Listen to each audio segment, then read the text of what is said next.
Ben bu işin grubu atayım. Herkes olur.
Selamünaleyküm.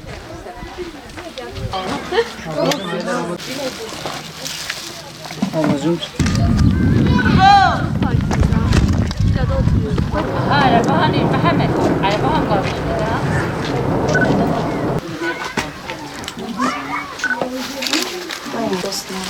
Rahmetin, bereketin, huzurun, kardeşliğin arttığı mübarek Ramazan ayı içerisindeyiz.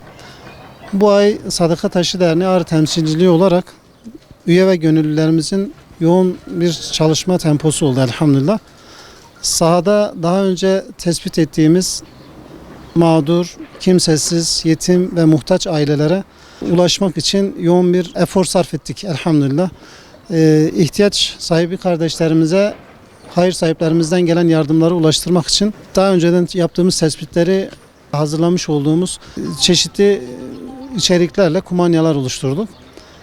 Şu anda 315 ailemize kumanya yardımı hazırlığımızı tamamladık ve dağıtımlara başladık elhamdülillah. Kumanyalarımızın yanında piliç, her ailemize 2 sıcak pide ekmeği ve beraberinde tespit ettiğimiz 650 tane ihtiyaç sahibi kardeşimize spor ayakkabı bağışı yaptık. Ve yapmaya da devam ediyoruz. Süreç içerisinde çalışmalar ve dağıtımlar devam ediyor inşallah.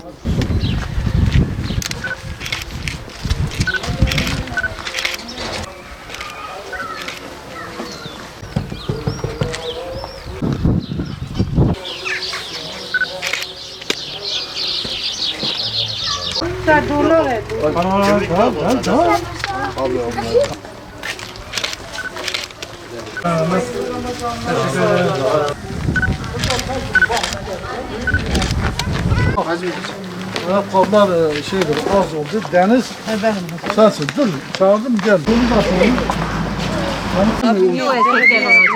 Abla, güzel ki geldi isminizi. Ya şeyi merak. Nasıl oldu? Oldu işte.